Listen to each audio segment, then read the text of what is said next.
जैसे कि देखा जाए आज के समय में मानव प्रजाति जो है किसी भी रिश्ते को कलंकित करने में तार-तार करने में कोई कसर नहीं छोड़ रही है। वैसे ही ये घटना है मध्य प्रदेश के ग्वालियर शहर की, जहाँ पर एक थाना पड़ता है। थाना का नाम होता है मुरार थाना। उस क्षेत्र की यह घटना है।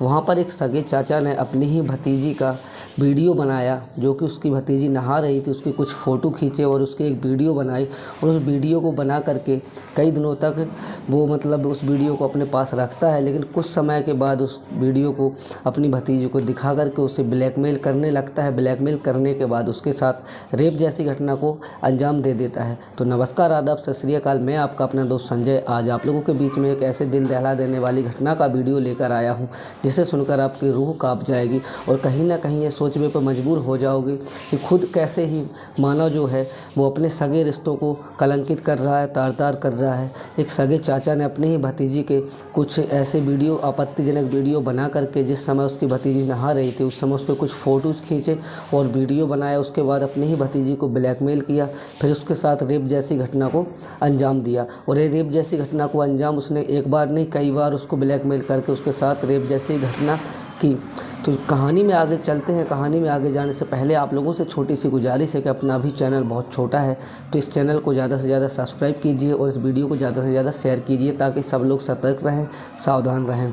तो यह कहानी आगे चलते हैं। कहानी में यह कहानी है मध्य प्रदेश के ग्वालियर शहर की, जहाँ पर एक थाना पड़ता है। जैसा कि मैंने अभी आपको बताया है कि जो मुरार थाना पड़ता है, वहाँ पर एक एरिया पड़ता है जो कि उपनगर, उस एरिया का नाम है उपनगर। वहाँ पर एक थाना लगता है मुरार थाना। वहाँ पर एक परिवार रहता है जिसमें एक बच्ची भी होती है, जो कि 14 वर्ष की नाबालिग बच्ची होती है। उसका एक चाचा रहता है और उसके मम्मी पापा रहते हैं। तो इस 4 लोगों का परिवार रहता है वहाँ पर।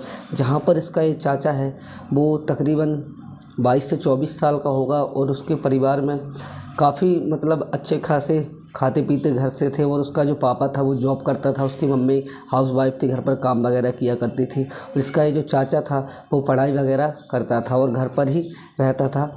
उसके बाद पता नहीं उसकी कब नीयत बदल गई और कब उसके ऐसे इरादे हो गए जिसने इतने गंदे कृत्य को अंजाम दिया। और उसने अपनी खुद की भतीजी का पहले तो नहाते समय वीडियो बनाया, उसके बाद फिर उसे ब्लैकमेल करना शुरू कर दिया और उसके साथ रेप जैसी घटना को अंजाम देने लगा।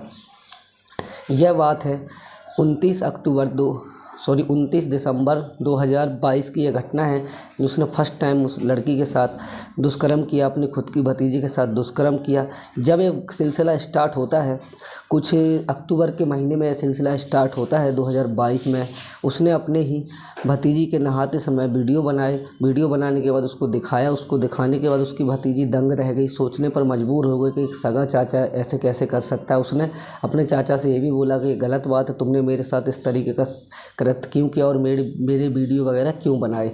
यह सब घटना मैं अपने मम्मी और पापा को बताऊंगी तुम्हारे बारे में। तो उसने धमकी देते हुए कहा कि अगर तुमने अपने मम्मी और पापा को इसके बारे में कोई भी बताया कि इसने किस तरीके के वीडियो बनाए, तो मैं तुम्हारे वीडियो वायरल कर दूंगा और तुम्हें बदनाम कर दूंगा। उसके बाद तुम कहीं के नहीं रहोगे। तो वो बच्ची डर जाती है और कहीं ना कहीं उसकी बातों में आ जाती है और डरने के बाद वो जो कहता है उसके साथ करने के लिए तैयार हो जाती है।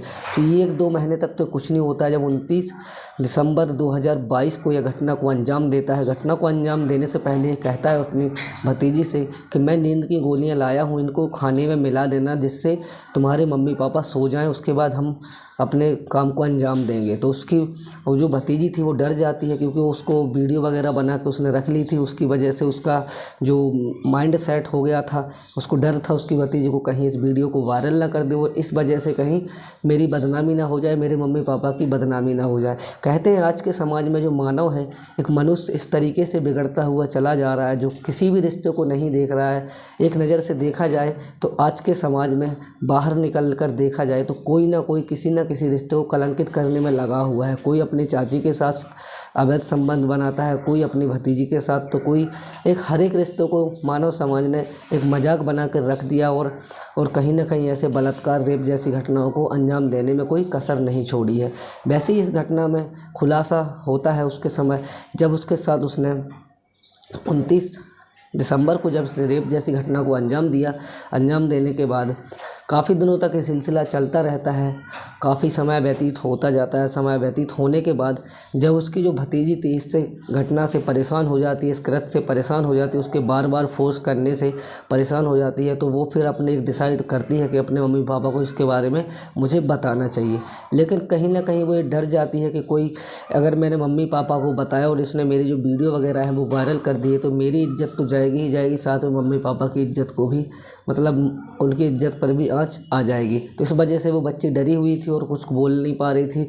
और कुछ समय व्यतीत होता रहता है। उसका चाचा आए दिन उसके साथ दुष्कर्म करता है और वो बच्ची काफ़ी ज़्यादा परेशान रहने लगती है। उसकी पढ़ाई लिखाई में भी परेशानी आने लगती है। इस वजह से वो अपनी पढ़ाई लिखाई को भी कंप्लीट रूप से नहीं कर पा रही थी। फिर उसके मम्मी ने एक दिन उसको नोटिस किया कि इस तरीके का तेरा दिमाग किस तरीके का रहता है, तू काफ़ी उछड़ी उजड़ी सी रहती है, किसी से अच्छे से बात नहीं करती है, तेरा किसी काम में मन नहीं लगता है, ना तेरा पढ़ाई में मन लगता है, ना तो स्कूल अच्छे से जाती है, ना खाना खा रही है। तो बच्ची ने रोते हुए कहने की तो बहुत सारी कोशिश की, लेकिन उसने कुछ अपनी मम्मी से कह नहीं पाई। तो मम्मी कहीं ना कहीं समझ जाती है कुछ तो इस बच्चे के साथ गड़बड़ है, वरना ये मेरे से इस तरीके से बिहेव नहीं करती है। जो कुछ इसके मन में होता है वो आराम से कह देती है। तो बच्ची उस दिन कुछ नहीं कहती। उसकी मम्मी काफ़ी प्रेशर डालती है, पूछती है, लेकिन बच्ची रोती रहती है और कुछ नहीं कहती है।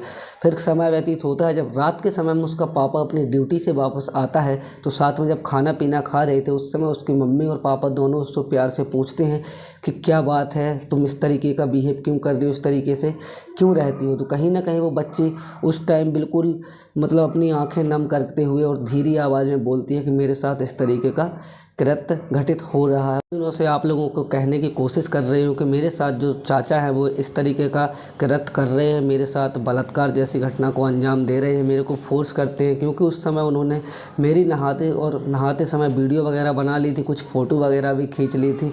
जब यह बात उसके मम्मी पापा सुनते हैं तो कहीं ना कहीं उनके मम्मी और जो पापा थे उन दोनों के पैरों तले से ज़मीन खिसक जाती है और ये सोचने पर मजबूर हो जाते हैं कि खुद का ही सगा चाचा इस तरीके का कृत्य कैसे कर सकता है। और एक 14 वर्ष की जो नाबालिग बच्ची है उसका वीडियो बना करके उसको फोर्स करके उसको मतलब ऐसा फोर्स करता था, उसके साथ बदतमीजी करता था और उसको ब्लैकमेल करके उसके साथ इस तरीके का कृत्य कैसे घटित कर सकता है।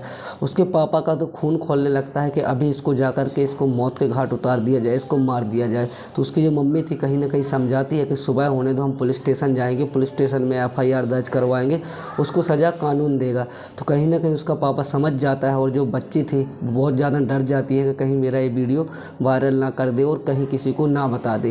तो बच्ची पूरी रात नहीं सोती है, रोती रहती है, उसकी मम्मी के पास सोती है कि मम्मी काफ़ी सुलाने की कोशिश करती है कि बच्चे कुछ नहीं होगा, तुम्हें कुछ नहीं हो सकता, हम सुबह पुलिस स्टेशन जाएंगे और पुलिस में FIR दर्ज करवाएंगे। तो पुलिस स्टेशन ये लोग सुबह से जाते हैं, पुलिस स्टेशन में जा कर के FIR दर्ज करवाते हैं। तो जो पुलिस थी, पुलिस भी उस पर बहुत जल्दी संज्ञान ले लेती है और उसको अपनी टीम गठित करके उसकी छानबीन करने में लग जाती है। और कहीं ना कहीं उसका जो चाचा था वो उस समय पे वहाँ से फरार हो जाता है, भाग जाता है।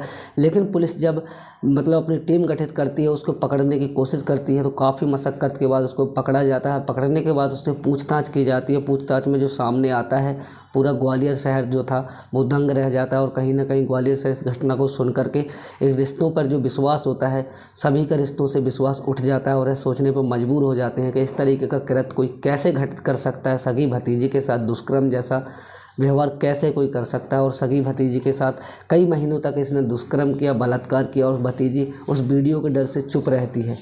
तो इतना हो जाने के बाद फिर पुलिस उसको पकड़ के पुलिस पूछती है, उसको न्यूज़पेपरों में भी निकाला जाता है। न्यूज़पेपरों में निकालने के बाद जब इस घटना के बारे में ग्वालियर शहर के लोग सुनते हैं तो कहीं ना कहीं सुन करके वो दंग रह जाते हैं और सोचने पर मजबूर हो जाते हैं और उनके कान विश्वास नहीं करते। जो कानून ने सुना उस पर विश्वास नहीं करते, कहीं ना कहीं ये झूठ हो सकता है। लेकिन जब ग्वालियर शहर में न्यूज़पेपरों में आया तो सबकी आँखें नम हो गई और कहीं ना कहीं ये सोचने पर मजबूर हो गए कि कोई सगा रिश्ता इस तरीके का कृत्य कैसे कर सकता है और इस घटना को कैसे अंजाम दे सकता है।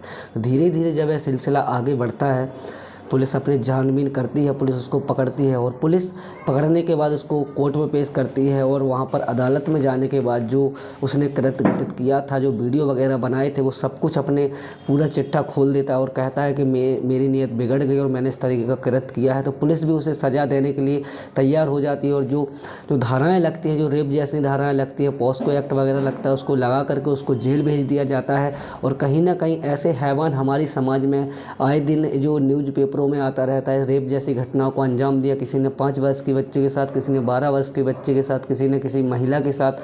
तो ऐसे दरिंदे हमारे समाज में आज के समय में बहुत ज़्यादा फैले हुए हैं। तो यह जो स्टोरी है आप लोगों के बीच में मैं इसलिए लाया हूँ कि आप लोग जागरूक रहें।